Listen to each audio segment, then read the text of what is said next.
요즘 온택트 시대에 미국의 한 교회의 이야기입니다. 온라인으로 교회 등록하고자 할 때에 그 첫 번째 교인의 의무 조항에 교회를 위해 기도하겠습니다 라는 서약을 하게 합니다. 저는 그 내용을 읽으면서 참 그 교회가 지향하는 바에 매우 동의하고 감동을 받았습니다. 그러면서 성도로서의 그 많은 의무 가운데 왜 교회를 위한 기도를 가장 첫 번째로 손꼽았을까? 다시 곰곰이 생각해 보았습니다. 큰 깨달음이 있었습니다. 우리가 한 교회의 성도가 된다는 것은 지체가 된다는 것이고, 지체가 된다는 것은 한 몸을 이룬다는 것인데, 이 한 몸을 이루기 위해서는 다른 지체들에게 마음이 열려야 합니다. 그런데 이 마음을 열기 위해서 가장 좋은 방법은 기도입니다. 여러분, 교회를 위해서 한번 기도해 보십시오. 금방 교회를 향한 마음이 열리게 되고 어느덧 한 몸을 이루게 됩니다. 기도란 무엇입니까? 가장 잘 정의된 표현이 요한계시록 3장 20절에 나타나 있습니다. 볼지어다 내가 문 밖에 서서 두드리노니 누구든지 내 음성을 듣고 문을 열면 내가 그에게로 들어가 그와 더불어 먹고 그는 나와 더불어 먹으리라 말씀하십니다. 여러분, 이 말씀 중에 중심 단어가 무엇일까요? 문을 열면입니다. 기도란 주님께 문을 여는 것입니다. 주님께 문을 열면은 주님과 더불어 교제할 수 있습니다. 주님과 교제하는 자에게 주어지는 가장 큰 축복은 무엇입니까? 세상에서 느낄 수 없는 충만하신 주님을 만날 수 있습니다. 이 충만이라고 하는 것은 가장 크고 위대하며 완전한 힘을 말합니다. 여러분, 그런데 무엇으로 충만할 수 있을까요? 무엇으로 충만한다는 것일까요? 사랑으로 충만한다는 것입니다. 우리가 주님의 충만하신 사랑을 느끼고 싶다면 주님의 몸된 교회가 되어야 합니다. 그리고 주님의 몸된 교회에 대해서 마음이 열려 있어야 합니다. 우리 주님은 이 땅에 교회를 세우기 위해서 십자가 고난만을 당하시지 않으셨습니다. 먼저 사람을 부르셨죠. 그리고 그들에게 믿음을 주시기 위해서 많은 기도를 하셨습니다. 우리 예수님께서는 제자들을 부르시기 전에 밤이 새도록 기도하셨습니다. 그 부르신 다음에도 그들의 믿음을 위해서 끊임없이 기도하셨습니다. 이 제자들은 누구입니까? 앞으로 주님의 몸된 교회가 될 사람들이죠. 특히 예수님은 어느 때에 그들을 위해서 간절히 기도하셨을까요? 겟세마네 기도입니다. 우리는 겟세마네 기도 그러면 십자가 고난을 앞두고 예수님께서 심히 고민이 되어서 자신을 위해서 기도했다고 생각합니다. 물론 마태, 마가, 누가복음에서는 모두가 공통적으로 이 잔을 내게서 옮기시옵소서 예수님께서 자신을 위해서 기도하신 것으로 기록되어 있습니다. 그러나 누구보다도 예수님과 친밀했던 사랑하는 제자 요한은 이 겟세마네의 기도를 다른 각도로 기록하고 있습니다. 요한복음 17장에 나타나 있는데 예수님께서 제자들을 향해서 얼마나 사랑으로 기도하시는지 기록되어 있습니다. 먼저 하나님께서 택하여 예수님께서 주신 그 제자들에 대해서 감사하고 있습니다. 그들에게 영생을 줄 수 있어서 감사 기도하고 있습니다. 그리고 예수님은 제자들이 세상 악에 빠지지 않고 보존되기를 위해서 기도하셨습니다. 예수님은 제자들이 하나됨으로 하나님 아버지의 사랑이 그들 가운데 있다는 것을 세상이 알게 되기를 또한 기도하셨습니다. 그리고 우리 예수님께서 가장 영광스러운 모습으로 계실 그 하늘 보좌에 사랑하는 제자들도 그곳에 함께 있게 되기를 위해 기도하셨습니다. 이와 같이 요한복음 17장의 기도, 18장에 잡혀가지 않습니까? 17장의 기도, 이 겟세마네 기도는 어떤 기도였습니까? 이 겟세마네 기도는 앞으로 주님이 몸된 교회가 될 이 제자들을 향한 사랑의 기도였다는 것을 우리는 알 수 있습니다. 오늘 사도 바울은 주님의 마음을 본받아 이 에베소 교회를 위해서 기도하고 있습니다. 바울은 예수님처럼 하나님을 아버지라 부르고 있죠. 15절 말씀 보십시오. 이름을 주신 아버지 앞에 무릎을 꿇고 비노니. 여러분, 성경에 하나님을 아버지라 부른 때는 언제일까요? 하나님께서 모든 위엄과 권위, 권세와 그 사랑을 이스라엘을 위해서, 그 하나님의 백성을 위해서 다 쏟아 부으실 때에 하나님을 아버지라고 부르고 있습니다. 하나님이 아브라함을 얼마나 사랑하셨습니까? 그리고 야곱을 선택하신 하나님께서 야곱에게도 얼마나 큰 사랑과 은혜를 베푸셨습니까? 그런데 그들은 하나님을 아버지라 부르지는 않았습니다. 그냥 여호와 하나님, 언약의 하나님으로만 불렀습니다. 그러면 누가 하나님을 아버지라고 불렀겠습니까? 모세입니다. 모세는 하나님을 아버지라고 언제 불렀을까요? 여호와 하나님께서 온갖 위엄과 권위와 권세와 그 사랑을 가지고 지금 억압받고 노예된 이스라엘을 애굽으로부터 구원해 내신 그 사건을 말할 때에 하나님을 아버지라고 불렀습니다.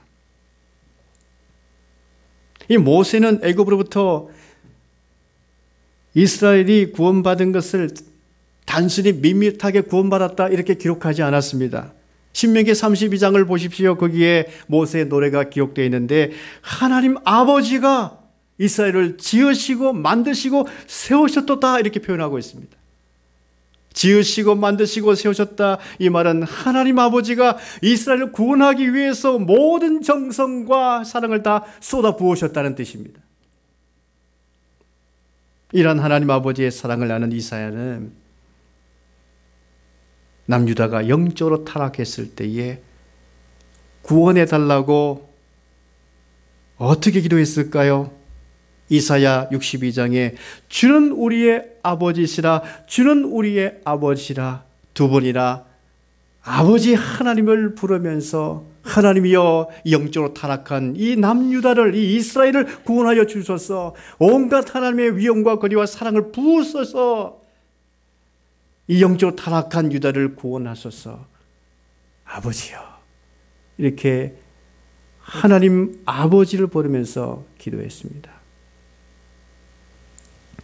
그러므로 구약에 나타난 하나님은 율법적으로 엄격한 하나님만이 아니라 사랑을 다 부으셔서라도 백성을 구원하시는 하나님 아버지이심을 전하고 있는 겁니다. 우리 예수님도 마찬가지죠. 겟세마네에서 하나님께 기도드릴 때에 무릎을 꿇고 기도하기를 내 아버지여라고 부르면서 기도했습니다. 내 아버지여. 예수님은 제자들을 사랑하셨습니다. 그리고 그 모든 세상의 사람들까지도 사랑하셨습니다. 네, 그 온전한 사랑을 하시기 위해서 십자가의 고난의 잔을 마셔야 하셨습니다. 그런데 예수님께서 이 십자가의 고난의 잔을 마실 수 있었던 것은 그 하나님 아버지의 사랑의 힘 때문이었습니다. 요한복음 17장에 아버지께서 나를 사랑하심과 치라고 기도하고 계십니다. 예수님께서도 하나님 아버지의 사랑을 힘입어서 십자가의 길을 걸어갈 수 있었다는 것이죠. 아버지의 사랑, 위대한 사랑입니다. 아버지의 사랑, 위대한 거예요. 아버지는 사랑해야 되는 존재입니다. 이 기도를 하시면서 앞으로 제자들도 이 제자도의 길을 걸어가야 할 텐데, 하나님 아버지의 사랑을 알고 하나님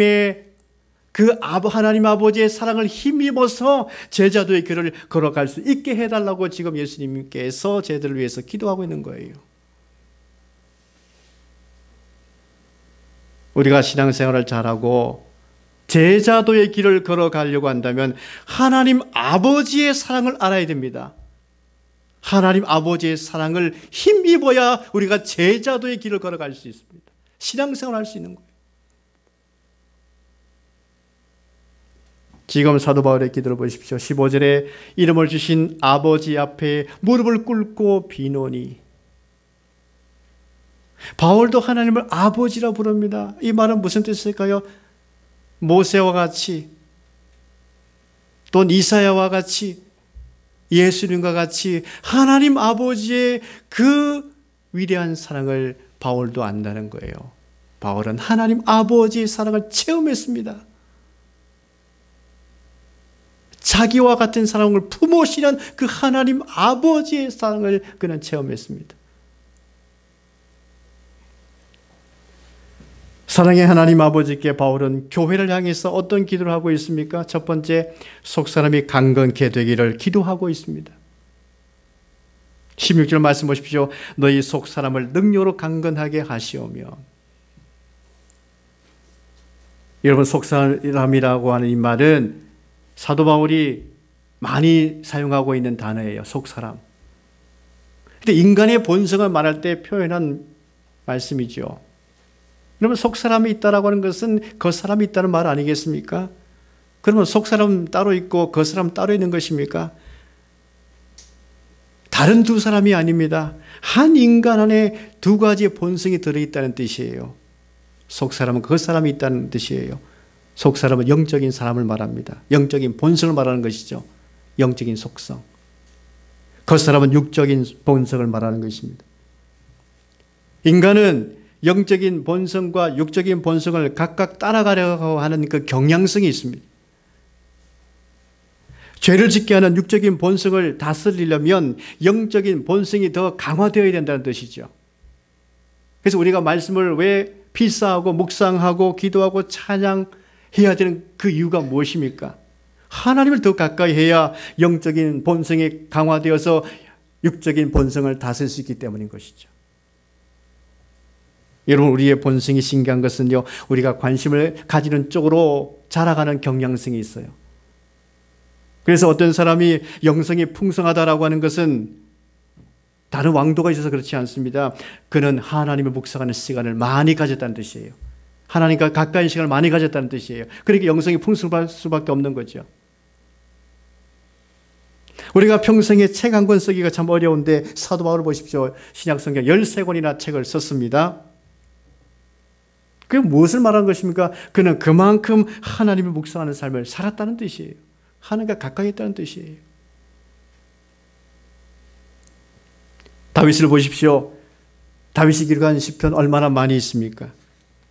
그리고 우리가 그 시편을 읽으면 얼마나 은혜가 됩니까? 얼마나 감동이 됩니까? 다윗은요, 사울을 피하는 그 순간에도 얼마나 두렵고 떨리는 순간입니까? 얼마나 위협을 느끼는 순간입니까? 그리고 왕으로서 바쁜 일정 속에서도 그는 하나님을 묵상하는 일과 하나님께 가까이 하는 일을 소홀히 하지 않았습니다. 아무리 내가 두려운 순간일지라도, 도망칠 수밖에 없는 순간일지라도, 내가 왕으로서 그 직무가 백성들을 다스린다고 얼마나 바쁜 가운데 있을지라도 내가 하나님을 가까이 하는 시간을 소홀하지 않았다는 거예요. 그러니까 그는 시편을 쓸 수 있었던 것입니다. 그는 영적인 풍성한 하나님의 은혜를 누리며 살았던 것입니다. 지금 바울이 교회를 위해서 속사람이 능력으로 강건케 되기를 먼저 기도하고 있는 그 이유가 무엇이겠습니까? 에베소 성도들이 하나님을 더 가까이 하기를 원하기 때문입니다. 하나님을 더 묵상하기를 원하기 때문입니다. 그래야지만이 영적인 본성이 강해져서 육적인 본성을 이길 수 있기 때문인 것이죠. 두 번째, 바울은 성도들의 마음에 그리스도가 계시기를 기도합니다.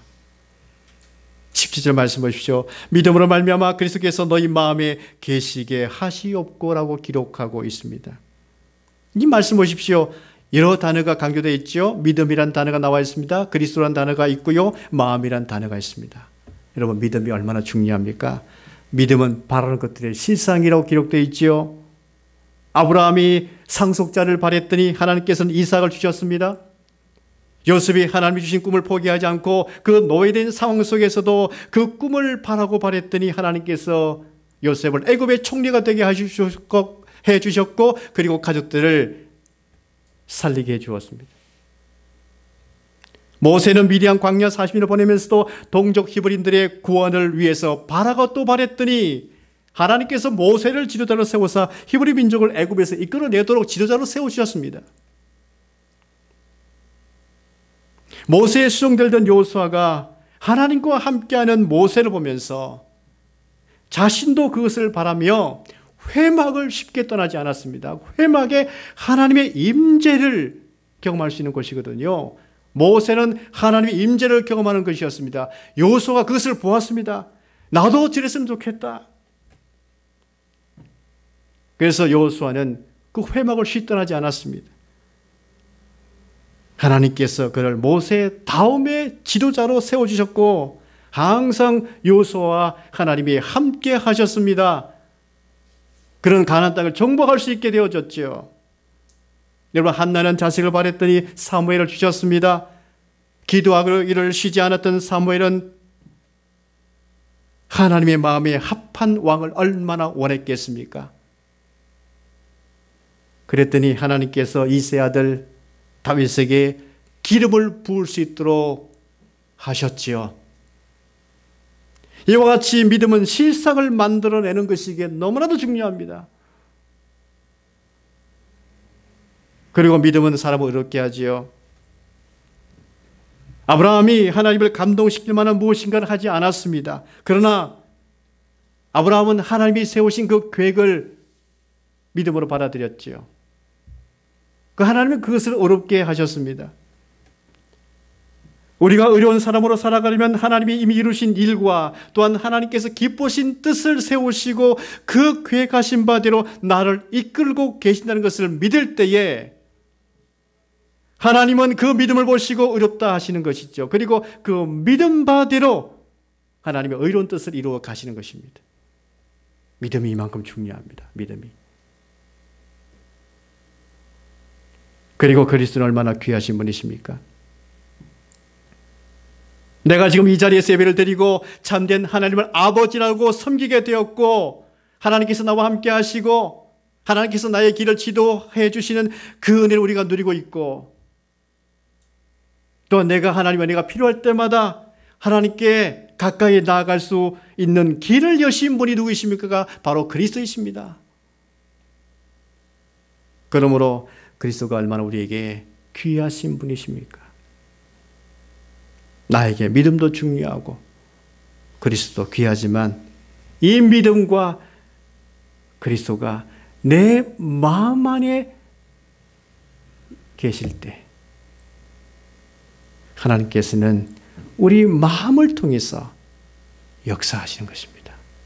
아무리 믿음이 중요하고 그리스도가 귀하도 내 마음속에 믿음이 없고 내 마음속에 그리스도를 모시지 아니하면 하나님의 역사는 그에게 없습니다.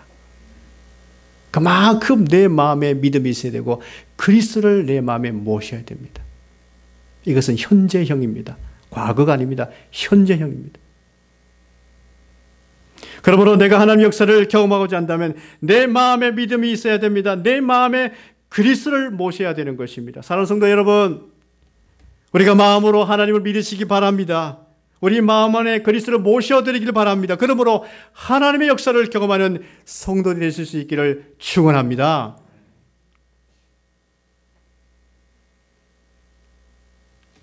세 번째, 지식에 넘치는 그리스도의 사랑을 알게 되기를 바울은 기도하고 있습니다.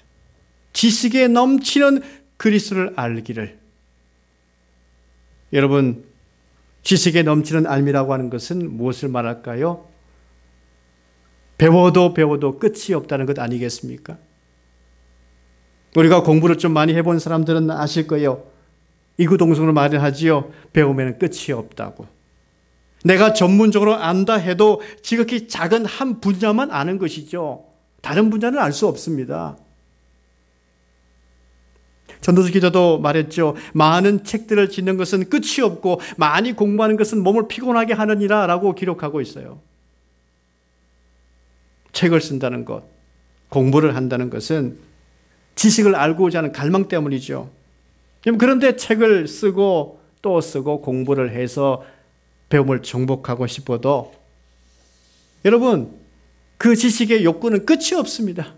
내가 이만큼 알면 끝나겠지. 박사 후 공부까지 해도 끝이 납니까? 아닙니다. 그 갈망하면 계속 있는 거예요. 그래서 끝이 없기 때문에 몸을 피곤하게 만드는 것이죠. 공부하는 것은 몸을 피곤하게 만드는 것이죠. 그럼에도 불구하고 우리가 알아가기를 멈추지 않고 계속 배워야 하는 것은 바로 그리스도의 사랑을 알아가기를 멈추지 말아야 됩니다. 아무리 피곤해도 예수님을 알아가는 지식에 대해서는 멈추지 않아야 된다는 거예요. 왜 그렇습니까? 지식 중에 가장 고상한 지식이 그리스도를 아는 지식이고 배움이기 때문입니다. 바울은 율법을 열심히 연구한 사람이죠. 율법뿐만이 아닙니다. 그는 헬라 철학에도 능통한 사람이었어요. 여러분, 당시에 율법과 철학에 능통했다라고 하는 것은 양대 학문을 정복했다는 뜻 아니겠습니까?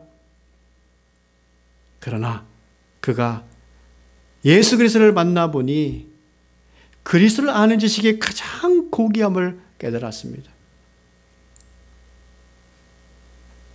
그리스도는 율법의 완성이 되기 때문이죠. 어떤 율법도 그리스도에게만 가져가면 해결되는 것입니다. 율법의 모든 요구, 사람들은 다 그 율법의 요구를 감당할 수 없습니다. 그런데 그리스도는 완전한 사랑으로 율법을 완성하셨어요. 철학은 어떨까요? 여러분, 철학하는 그 이유가 무엇입니까? 삶이란 무엇인가? 죽음이란 무엇인가? 좀 더 나아간다면 인간은 죽음 이후에 어떻게 되는 것인가? 이 지혜를 구하는 것이 철학이에요. 그런데 이 질문에 대해서 철학이 완전히 풀었습니까? 삶이란 무엇인가? 죽음이란 무엇인가? 죽음 이후에 인간은 어떻게 되는 것인가? 철학이 풀었습니까? 예수 그리스도께 이 질문을 가져오니 풀어지는 것입니다. 여러분, 삶이란 무엇입니까? 삶이란 무엇입니까? 생각해 보십시오. 삶이란 무엇인가? 사는 것은 무엇인가? 어떻게 살아야 되는 것인가? 삶이란 하나님의 사랑을 믿으며 사는 것이 삶이라고 예수님께서 가르쳐 주셨어요. 하나님의 사랑을 믿으며 사는 것이 삶이라고. 하나님이 세상을 이처럼 사랑하사 독생자를 주셨으니 이는 그를 믿는 자마다 멸망치 않고 영생을 얻게 하려 하심이니라. 하나님의 사랑을 믿으며 사는 것이 삶이에요. 그러면 하나님의 사랑을 믿지 못하고 알지 못하는 삶은 삶인 것입니까? 그 삶이 아니라고 하는 거예요. 진정한 삶의 의미를 모른다는 거예요. 우리가 적어도 하나님이 나를 사랑하고 있다는 사실을 내가 믿고 살아간다면 그만큼 삶을 바르게 사는 것이 어디 있겠습니까? 이게 삶이라고 하는 거예요.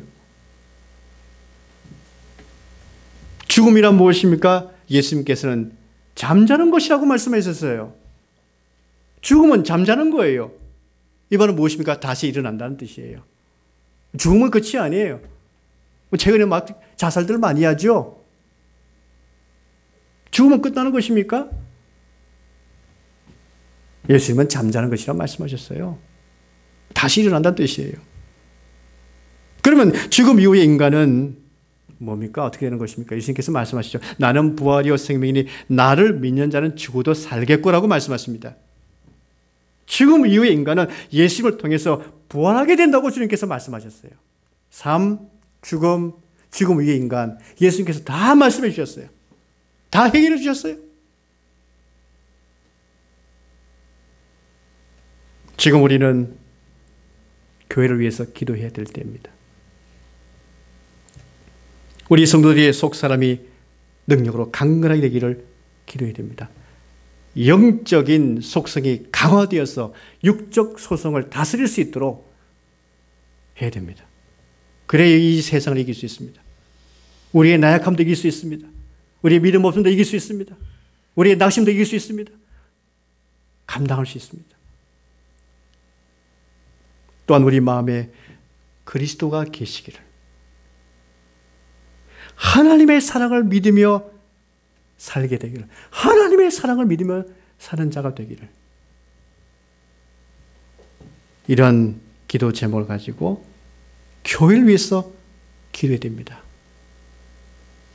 제가 첫 서두에 미국의 한 교회 예를 들었는데 그 교회는 세들백 교회입니다. 한국계 미국인이 목사님으로 계셔요. 지금은 아무리 온라인 시대라고 하지만 그냥 쉽게 교인이 되는 것이 아니라 우리 교인이 되려면 첫 번째 의무는 우리 교회를 위해서 기도하겠습니까? 서약을 하게 한다는 거예요. 굉장히 중요한 의미입니다. 교인의 성도의 의무는 무엇입니까? 교회를 위해서 기도해야 된다는 거예요. 교회를 위해서. 바울도 그 사실을 알기에 이렇게 기도하지 않았습니까? 예수님께서 교회될 제자를 위해서 기도하신 것처럼 말입니다. 우리는 교회에서 기도해야 됩니다. 그러므로 우리 교회가 말씀대로 하나님 아버지의 모든 충만하신 사랑을 경험할 수 있게 될 수 있기를 주의 이름으로 간절히 축원합니다. 기도하겠습니다.